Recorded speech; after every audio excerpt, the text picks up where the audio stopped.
wajibnya berbuat baik adalah perintah agama. Jadi wajibnya mendasari perbuatan dengan kebajikan itu perintah agama. Tapi bentuk pekerjaanmu apa bukan perintah agama. Kamu berdagang, kamu bertani, itu bukan perintah agama. Tapi wa amilus sholihat, bekerjalah dengan baik. Sebab ternyata kesempatan bekerja juga datangnya dari Allah Subhanahu wa ta'ala. Jadi kita memang ada keinginan, tetapi seringkali keinginan itu diputus oleh qada dan qadarnya Allah Subhanahu wa ta'ala.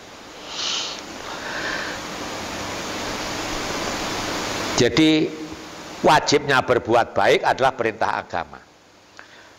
Seperti yang diungkapkan dalam akhir khutbah Jum'ah, innallaha ya'muru bil adli wal ihsan, surat An-Nahl, wa ita'idil qurba wal yatama wal masakin.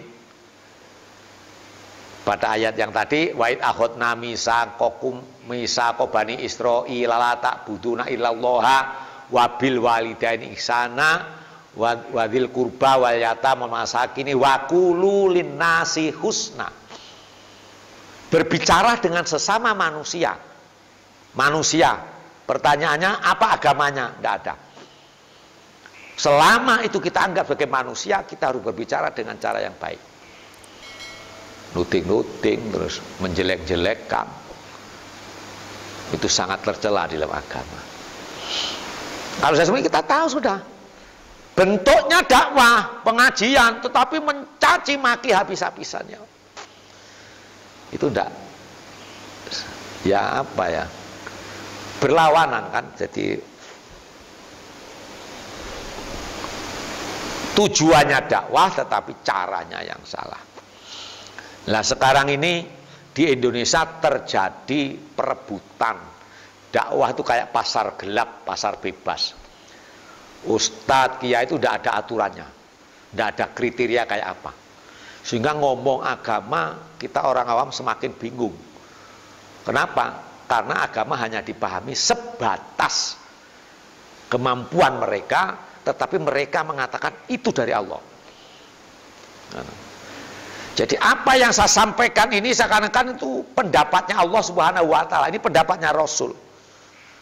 Sedang yang kita baca adalah teks dari Rasulullah, kita memahaminya hanya sebatas kemampuan kita. Jadi kalau kita ngomong kembali kepada Quran dan hadis itu benar, tetapi prakteknya yang bagaimana? Aplikasinya nanti begitu.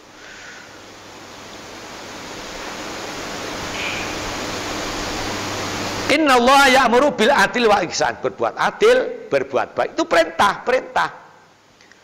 Walau ala anfusikum awil walidaini wal akrobina, walaupun berbuat adil itu harus diputuskan untuk dirimu sendiri atau bahkan kedua orang tuamu.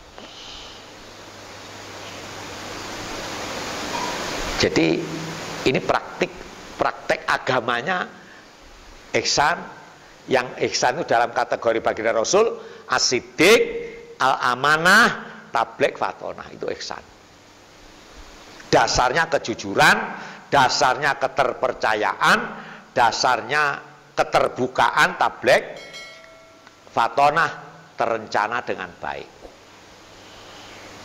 Kalau itu masih salah, sudah kita rencanakan, kita ikhtiar baik, maka fatawakal ala Allah, baru penyerahan pada Allah Subhanahu wa ta'ala.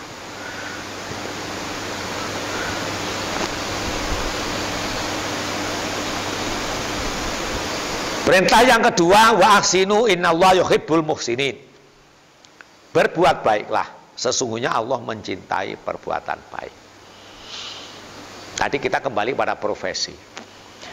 Jadi profesi mubalek, profesi pedagang, profesi bertani, profesi jasa dan sebagainya, itu ada dua kemungkinan, tetap mengandung dua kemungkinan, baik dan buruk.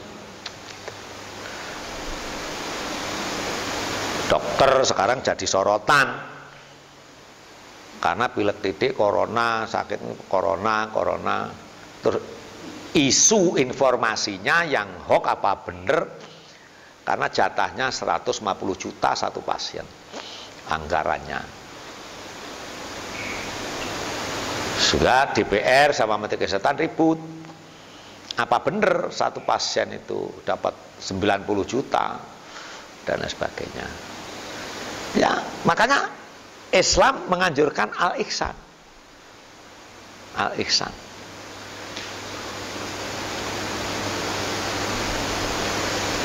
Jadi seakan-akan Islam ini di sebuah negara menjadi tidak hidup karena Islam hanya menjadi teori tertulis. Seandainya Islam itu benar-benar menjadi karakter, menjadi watak. Jadi saya berpikir kita belajar Islam itu bukan sebatas teori-teori seperti yang terjadi sekarang ini, sampai ada sekolah tinggi agama Islam, pokoknya begitu. Yang dipelajari dari TK sampai sekolah tinggi teori agama sama. Sholat ya tetap begitu, masa orang pinter terus sholatnya berbeda sama yang goblok, pokoknya gitu. Tetapi yang kita lupa adalah efek keluarnya. Kenapa orang Islam masih mau mencuri? Maka mencuri itu pekerjaan bukan orang Islam. Kenapa orang Islam masih mau berzina? Zina itu bukan pekerjaan orang Islam. Sehingga penjelasannya, ketika orang mencuri berarti dia sedang tidak beriman. Ketika orang berzina dia sedang tidak beriman. Ketika dia korupsi dia sedang tidak beriman. Sehingga ada pendapat ulama, al-iman yazid wa yanqus. Iman itu fluktuasi, naik turun kualitasnya. Itu. Sehingga kalau agama ini, bayangan saya, kalau agama itu menjadi karakter, menjadi watak kehidupan, selesai sudah.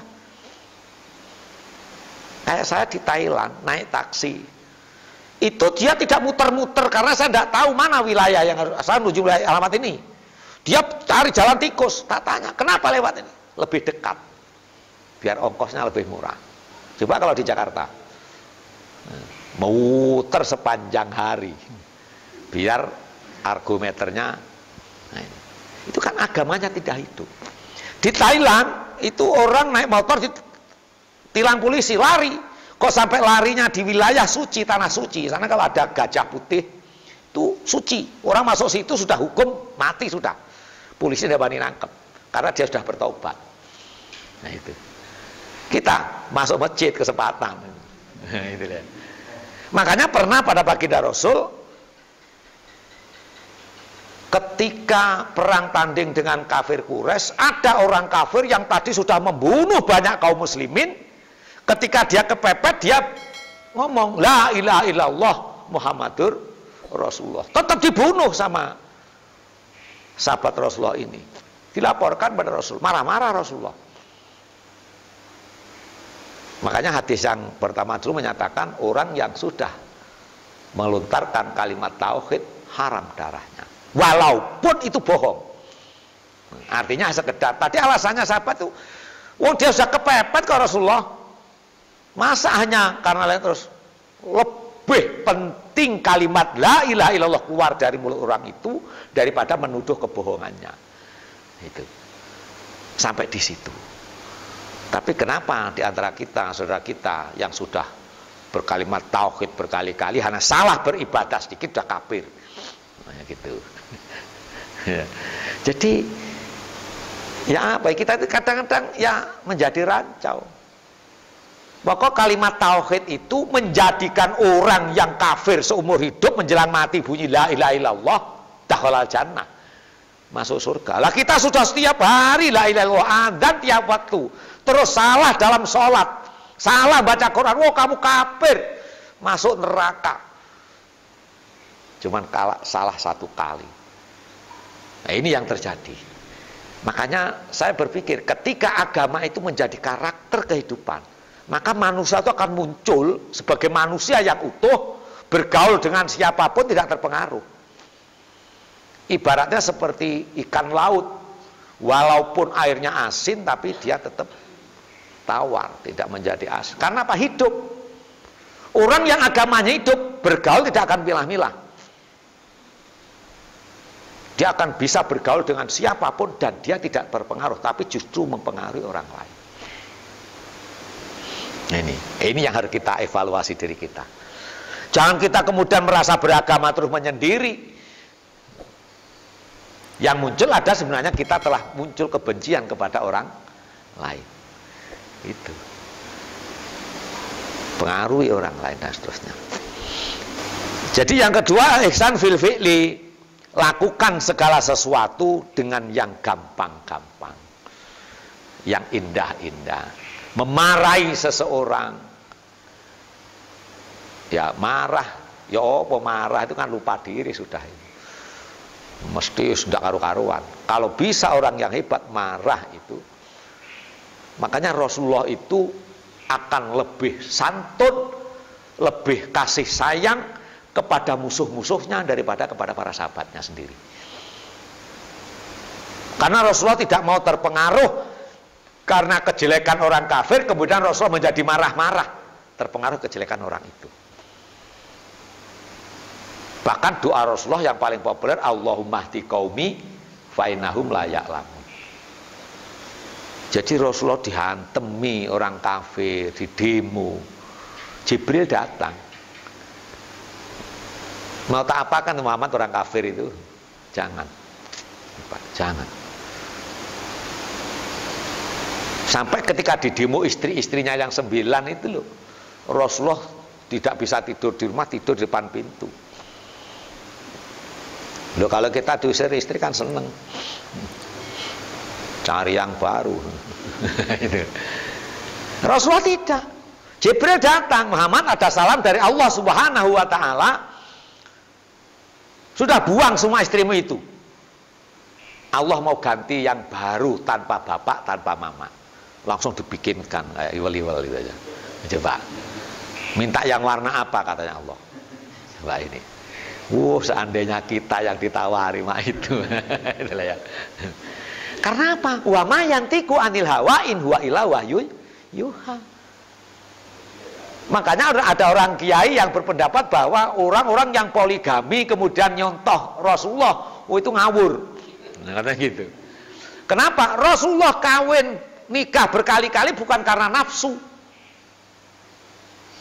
tapi karena dakwah, karena perintah Allah.